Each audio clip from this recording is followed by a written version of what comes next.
Hello दोस्तों, स्वागत है आपका एसएससी एग्जाम अड्डा। आज पढ़ेंगे अंकित मान ज्ञात करना, प्लेस वैल्यू, स्थानीय मान फाइंड आउट करना और एब्सोल्यूट वैल्यू फाइंड आउट करना। तो सबसे पहले आप चैनल को सब्सक्राइब कर लीजिए और बेल आइकन को प्रेस कर दीजिए। फिर स्टार्ट करते हैं अंकित मान। सबसे पहले क्या पढ़ते हैं? अंकित मान। अंकित मान क्या होता है? ये किसी संख्या का किसी संख्या के अंदर जो अंक है उसका खुद का मान ही अंकित मान होता है। क्या होता है? खुद का मान ही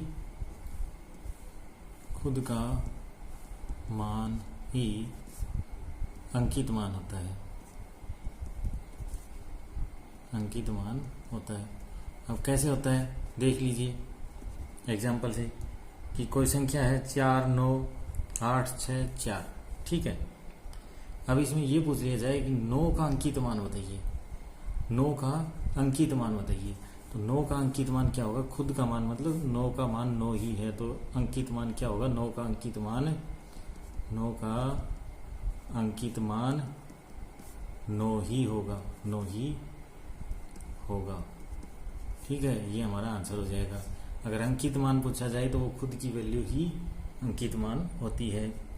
भले ही ये देख लो 3, 5, 8, 3, 4। ठीक है, तो इसके अंदर 3 का अंकित मान पूछा जाए तो 3 भले ही 2 बार आ रहा है, लेकिन 3 का अंकित मान क्या होगा? जो उसका खुद का मान है वो ही होगा। 3 का अंकित मान क्या होगा? 3 ही होगा। अंकित मान 3 ही होगा। ये हमारा आंसर हो जाएगा। ठीक है, ये स्थानीय मान। ठीक है, क्या पढ़ेंगे? स्थानीय मान पढ़ेंगे। तो स्थानीय मान क्या होता है कि कोई भी संख्या है, उस संख्या के अंदर किसी अंक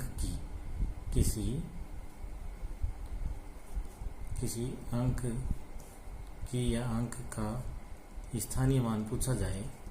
स्थानीय मान पूछा जाए तो उसके दाईं ओर जितने डिजिट बचते हैं, दाईं ओर जितने डिजिट या अंक बचते हैं, डिजिट बचते हैं या होते हैं, उतने क्या लगा देते हैं?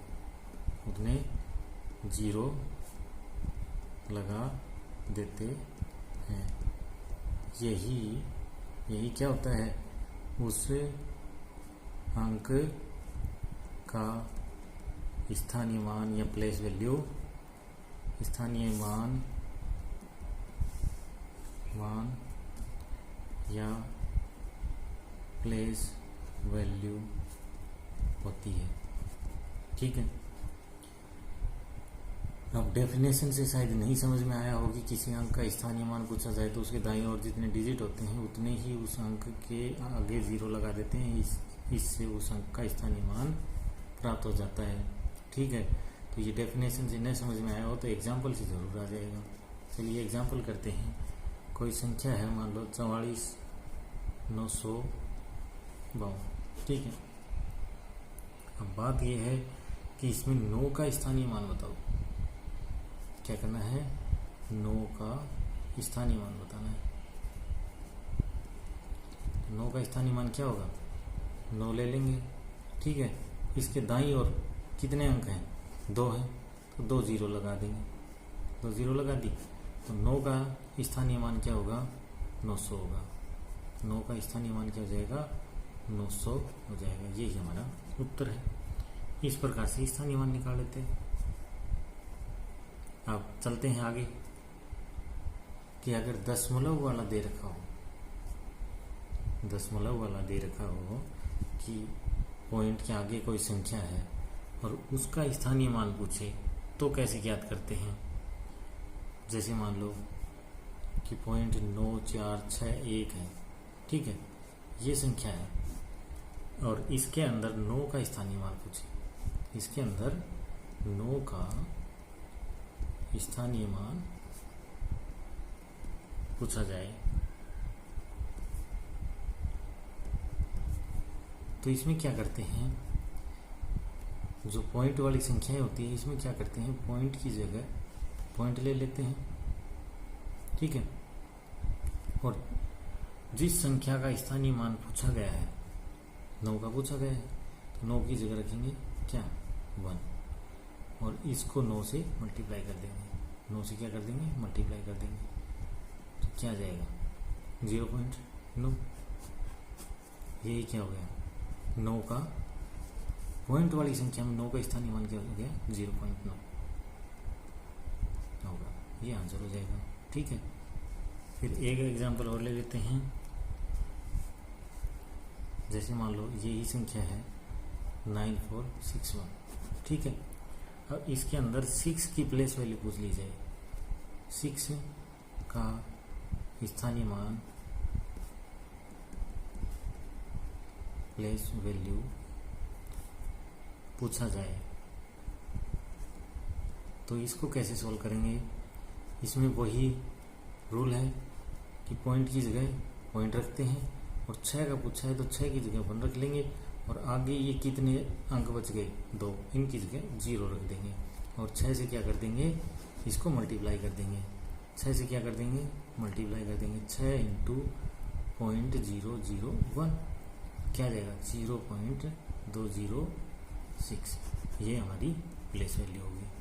6 की प्लेस वैल्यू क्या होगी पॉइंट वाली संख्या में, 0.006 होगी। इस प्रकार से स्थानीय मान ज्ञात कर लिया जाता है। तो ये तो था स्थानीय मान ज्ञात करना। तो आपने दोनों देख लिया, अंकित मान क्या होता है। अंकित मान तो खुद का मान ही अंकित मान होता है। स्थानीय मान प्लेस वैल्यू क्या होती है कि उस अंक के दाईं ओर जितनी संख्याएं हों उतनी 0 लगा देते हैं, वो ही उस अंक का स्थानीय मान हो जाता है।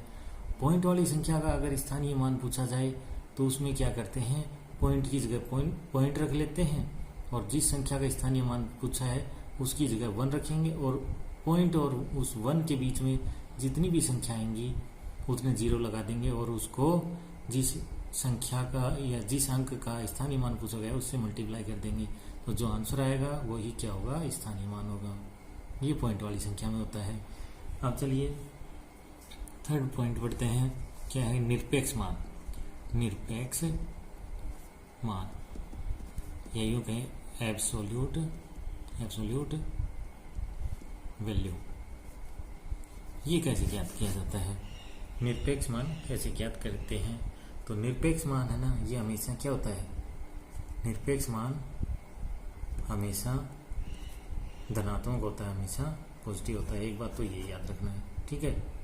निरपेक्ष मान हमेशा पॉजिटिव होता है, और इसको मोड से दर्शाते हैं। किससे दर्शाते हैं, मोड से। मोड का चिन्ह, ये जो मोड का चिन्ह है इससे दर्शाते हैं। इस प्रकार से निरपेक्ष मान ज्ञात कर लिया जाता है। अब मान लो एक एग्जांपल लेते हैं, ये है 2 प्लस -3 मोड प्लस मोड 4। तो इसकी वैल्यू क्या होगी, इसकी वैल्यू क्या होगी, तो इसका निरपेक्ष मान हमेशा क्या होता है, पॉजिटिव होता है। तो ये मोड लगा हुआ है, तो इसका आंसर क्या आ जाएगा, 2 + 3 + 4 = 9। ये हमारा आंसर आ जाएगा। इस प्रकार से निरपेक्ष मान ज्ञात कर लिया जाता है। तो आपको केवल ये याद रखना है निरपेक्ष मान में कि निरपेक्ष मान क्या होता है, हमेशा पॉजिटिव होता है, और उसको मोड से डिनोट करते हैं। जैसे -4 का निरपेक्ष मान पूछा जाए, -4 का निरपेक्ष मान क्या होगा, मोड लगा दो -4 के, बराबर 4 हो जाएगा, क्योंकि हमेशा पॉजिटिव होता है। 3 का पूछा जाए तो 3 को मोड लगा दो तो 3 का तो 3 ही होगा, दिक्कत ही नहीं है। तो आशा करता हूँ कि मेरे द्वारा समझाए गए अंकित मान, स्थानीय मान और निरपेक्ष मान को आप समझ गए होंगे। इसी आशा के साथ आपका धन्यवाद। चैनल को सब्सक्राइब कर लीजिए और बेल आइकन को प्रेस कर दीजिए, और अगर वीडियो अच्छा लगा हो तो लाइक ज़रूर कर दीजिए। Thank you.